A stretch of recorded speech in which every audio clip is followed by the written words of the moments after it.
ലിയോക്ക് ശേഷം വിജയ് നായകനായിട്ട് വരുന്ന അടുത്ത സിനിമയാണ് GOAT the greatest of all time. Venkat Prabhu സംവിധാനം ചെയ്ത് യുവൻ ശങ്കർ രാജ മ്യൂസിക് ചെയ്തിട്ടുള്ള ഈ സിനിമ സെപ്റ്റംബർ 5 റിലീസ് ചെയ്യുന്നത്. മിനിഞ്ഞാന്ന് തന്നെ ഇതിന്റെ ബുക്കിംഗ് എല്ലാം ഓപ്പൺ ആക്കിയിട്ടുണ്ടായിരുന്നു. കേരളത്തില് ഗോകുലം ഗോപാലനാണ് ഇതിന്റെ ഡിസ്ട്രിബ്യൂഷൻ ഏറ്റെടുത്തിരിക്കുന്നത്. 17 കോടിക്കാണ് ഈ ഒരു സിനിമ കേരളത്തിലേക്ക് വാങ്ങിച്ചിരിക്കുന്നത് ഗോകുലം ഗോപാലൻ. അതായത് റെക്കോർഡ് പ്രൈസ് ആണ്. അതായത് ഒരു അന്യഭാഷാ ചിത്രം കേരളത്തിൽ ഇത്രയും പൈസ കൊടുത്ത് വാങ്ങിക്കാറില്ല. പൊതുവെ വാങ്ങിക്കുന്നതിൽ തന്നെ എപ്പോഴും വിജയ് സിനിമക്ക് തന്നെയാണ് ഏറ്റവും കൂടുതൽ പൈസ കൊടുത്ത് വാങ്ങിക്കാറ്. അങ്ങനെ കഴിഞ്ഞ പ്രാവശ്യം ലിയോ ആയിരുന്നു, അതിനുശേഷം ഇപ്രാവശ്യം വന്നപ്പോൾ ഗോട്ടിന് 17 കോടിക്കാണ് കേരളത്തിൽ ഗോകുലം ഗോപാലൻ ഈ സിനിമ വാങ്ങിച്ചിരിക്കുന്നത്. 17 കോടിക്ക് വാങ്ങിക്കുമ്പോൾ നിങ്ങൾക്ക് അറിയാലോ, കാരണം ആ പ്രോഫിറ്റ് കിട്ടണമെങ്കിൽ ഏകദേശം ഒരു 30 കോടിയെങ്കിലും കിട്ടിയിട്ടുണ്ടെങ്കിൽ മാത്രമേ ആ ഒരു ഡിസ്ട്രിബ്യൂട്ടർക്ക് ലാഭമുള്ളൂ. ഈ സിനിമ കേരളത്തിൽ ഫസ്റ്റ് ഷോ 4 മണിക്കൊട്ട് തുടങ്ങുകയാണ്. അങ്ങനെ 6 ഷോ ഒക്കെ മിക്ക തിയേറ്ററുകളും ഒരു ദിവസം കളിക്കുന്നുണ്ട്. ഇപ്പോൾ 4 മണിയുടെ ഷോ എടുത്ത് നോക്കുകയാണെങ്കിൽ കേരളത്തിലും കർണാടകയിലും മാത്രമാണ് ഇന്ത്യയിൽ ഈ 4 മണി ഷോസ് ഉള്ളത്. പിന്നെ ചില സ്റ്റേറ്റുകളിൽ മാത്രം സെലക്റ്റീവ് തിയേറ്റേഴ്സിലും 4 മണിക്ക് ഷോസ് ഉണ്ട്. പക്ഷെ ഈ സിനിമ വരുന്ന മെയിൻ ഇൻഡസ്ട്രി ആയിട്ടുള്ള കോളിവുഡ്, അവിടെ ഫാൻ ഷോസ് ഇല്ല. നിങ്ങൾക്ക് കുറച്ച് നാളായിട്ട് ഫോളോ ചെയ്യുന്ന ആൾക്കാർക്കാണെങ്കിൽ മനസ്സിലാവും. കാരണം ഒരു 2-3-4 വർഷമായിട്ട് തമിഴ്നാട്ടില്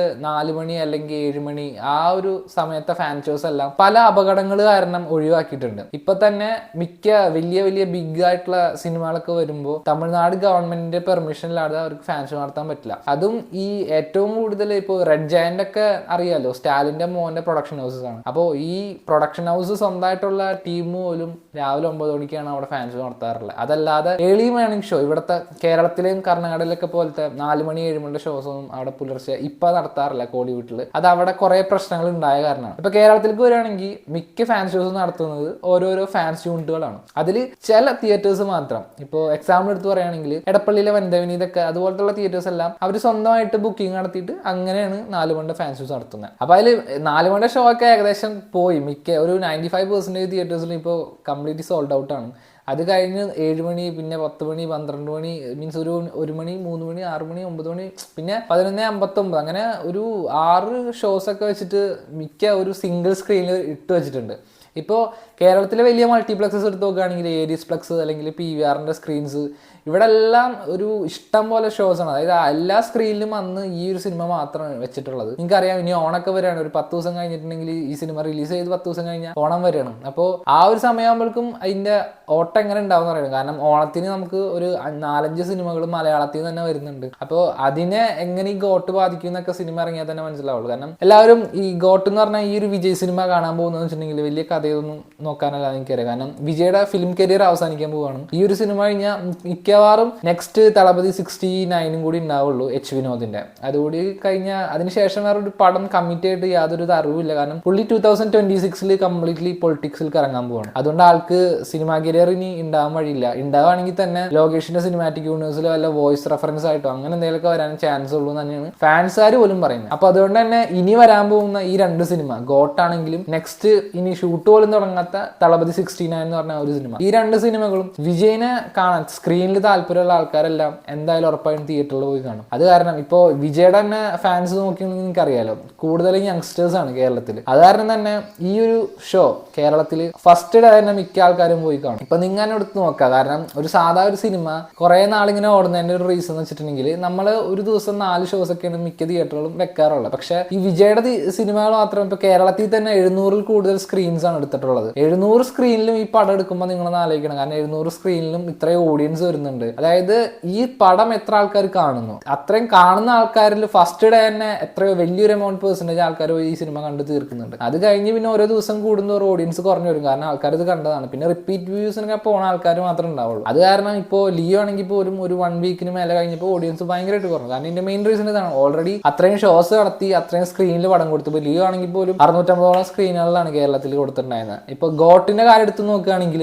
ഗോട്ടാണ് ഇപ്പോൾ ഏറ്റവും കൂടുതൽ ഇപ്പോൾ കേരളത്തിൽ ഒരു സ്റ്റാറിന് കിട്ടുന്നതിൽ വെച്ചിട്ട് ഏറ്റവും നമ്പർ ഓഫ് സ്ക്രീൻസ് കൊടുത്തിട്ടുള്ള ഒരു പടം ഗോട്ടിന് വേണ്ടിയിട്ടാണ്. ഇവിടെ മമ്മൂട്ടി മോഹൻലാലായിട്ട് വലിയ നമ്മൾ ഇൻഡസ്ട്രിയിലെ സ്റ്റാർസ് ആണ് മമ്മൂട്ടി മോഹൻലാൽ. അവർക്ക് പോലും 700 സ്ക്രീനൊന്നും ജീവിതത്തിൽ ഒരിക്കലും കിട്ടിയിട്ടില്ല. ഇപ്പോൾ മോഹൻലാലിന്റെ കാര്യം എടുത്ത് നോക്കുകയാണെങ്കിൽ മരക്കാറിന് അങ്ങനെ ഒരു സ്ക്രീൻ കിട്ടിയത് 600 സംതിങ് എത്ര കിട്ടിയിട്ടുണ്ടായിരുന്നു. പക്ഷെ മമ്മൂട്ടിക്ക് ആ ഒരു റേഞ്ചിലേക്ക് എത്താൻ പറ്റിയിട്ടില്ല. മോഹൻലാലും 700 എന്ന് പറഞ്ഞാൽ ആ ഒരു കൗണ്ടിലേക്ക് എത്താൻ പറ്റിയിട്ടില്ല. ഈ നമ്പർ ഓഫ് സ്ക്രീൻസ് എന്ന് ഉദ്ദേശിക്കുന്ന തിയേറ്റേഴ്സ് അല്ല. ഇപ്പോൾ ഒരു തിയേറ്ററിൽ നിങ്ങൾക്ക് അറിയാലോ, ഇപ്പോൾ കേരളത്തിലെ മിക്ക തിയേറ്റേഴ്സും മൾട്ടിപ്ലക്സസ് ആണ്, 3-4 സ്ക്രീൻസ് ഒക്കെ ഉണ്ട്. അത് കാരണം ഇപ്പോൾ സ്ക്രീൻസിന്റെ എണ്ണം കൂടി. അപ്പോൾ ആദ്യമായിട്ടാണ് 700-ന് മേലെ സ്ക്രീൻസ് ഒരു കേരളത്തിലെ ഒരു പടത്തിന് കൊടുക്കുന്നത്. അത് ഗോട്ടാണ്. അപ്പോൾ ഈ സിനിമ ഇപ്പോൾ ഞാൻ പറഞ്ഞല്ലോ, രാവിലത്തെ ഷോസ് ഒക്കെ ഏകദേശം കംപ്ലീറ്റ്ലി ഹൗസ്ഫുൾ ആണ്, മിക്ക തിയേറ്റേഴ്സ് എല്ലാം പോയിട്ടുണ്ട്. ഇപ്പോൾ കേരളത്തിലെ അവസ്ഥ ഇതാ. ഇനി തമിഴ്നാട്ടിൽ എടുത്ത് നോക്കുകയാണെങ്കിൽ തമിഴ്നാട്ടിൽ ഫസ്റ്റ് രാവിലത്തെ മാത്രമല്ല ഒരു ഷോസും മിക്ക തിയേറ്റേഴ്സിലും, അതായത് ആ തമിഴ്നാട് സ്റ്റേറ്റ് കംപ്ലീറ്റ് നിങ്ങൾ ബുക്ക് മൈ ഷോയിലോ പേടിഎമ്മിലോ എവിടെ എടുത്ത് നോക്കുകയാണെങ്കിലും, നാട്ടിൻ പ്രദേശങ്ങളിൽ പോലും എടുത്ത് നോക്കുകയാണെങ്കിൽ പോലും മിക്ക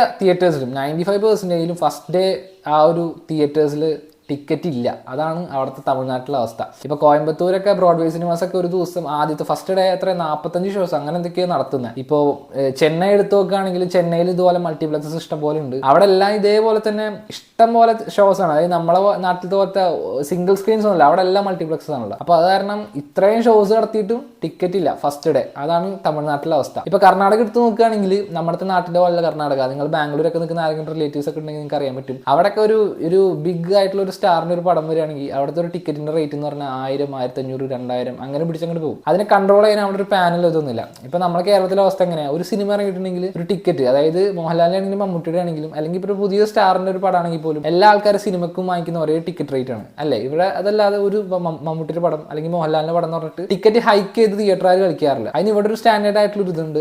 ഗവൺമെന്റ് അങ്ങനെ ഇനി കൂട്ടിയാൽ തന്നെ മീഡിയ ഇടപെടും, ഗവൺമെന്റ് ഇടപെടും, അങ്ങനെ ഉണ്ട്. കർണാടകയിലൊന്നും ആ അവസ്ഥ ഒന്നുമില്ല. അവിടെ പഠിക്കാൻ പോണ പിള്ളേർക്ക് ഉണ്ടെങ്കിൽ അറിയാൻ പറ്റും, അവിടെയൊക്കെ ടിക്കറ്റിന് കൊടുക്കാത്ത വിലയാണ്. എന്നിട്ടും അത് കൊടുത്ത് കാണാൻ പോകുന്ന ആൾക്കാരുണ്ട്. ഇപ്പൊ നോർത്ത് എടുത്ത് നോക്കുകയാണെങ്കിലും നോർത്ത് കംപ്ലീറ്റ് ഇതിന്റെ ഡിസ്ട്രിബ്യൂഷൻ എടുത്തിരിക്കുന്ന എ ഫിലിംസ് ആണ്. ഇപ്പോ നോർത്ത് മാത്രമല്ല, ഇപ്പോ ഈ ഗോട്ട് എന്ന് പറഞ്ഞ സിനിമയുടെ എല്ലാ സ്റ്റേറ്റിലും പോയി. കേരളത്തിൽ ഞാൻ പറഞ്ഞു ഗോകുലം ഗോപാലനാണ് ഇതിന്റെ ഡിസ്ട്രിബ്യൂഷൻ എടുത്തിരിക്കുന്നത്. കന്നഡ, അതായത് സെൻട്രൽവുഡ് എടുത്ത് നോക്കുകയാണെങ്കിൽ KGF-ന്റെ ഒക്കെ ക്രിയേറ്റേഴ്സ് ആയിട്ടുള്ള ഹംബാല ഫിലിംസ് ആണ് അതിന്റെ ഒരു ഡിസ്ട്രിബ്യൂഷൻ റൈറ്റ്സ് ആയിട്ട് എടുത്തിരിക്കുന്നത്. തെലുങ്ക് എടുത്ത് നോക്കുകയാണെങ്കിൽ ആ ഒരു സ്റ്റേറ്റ് കംപ്ലീറ്റ് എടുത്ത് നോക്കുകയാണെങ്കിൽ അവിടെ മൈത്രി മൂവി മേക്കേഴ്സ് എടുത്തു. അതുപോലെ തന്നെ നോർത്ത് എടുത്ത് നോക്കുകയാണെങ്കിൽ എ ഫിലിം. അത് ഇന്ത്യ മൊത്തത്തിലുള്ള വലിയ ഇൻഡസ്ട്രീസിനെല്ലാം വലിയ പ്രൊഡക്ഷൻ ഹൗസസ് ആണ് ഈ ഗോട്ടിന്റെ ഡിസ്ട്രിബ്യൂഷൻ റൈറ്റ്സ് ഒക്കെ ഓരോ സ്റ്റേറ്റിലേക്ക് എടുത്ത് ആ സിനിമ അവിടെ കളിപ്പിക്കുന്നത്. അപ്പോൾ ഇന്ത്യയിൽ തന്നെ കുറേ ഒരു സ്ക്രീൻസ് ഈ ഒരു പടത്തിന് കിട്ടിയിട്ടുണ്ട്.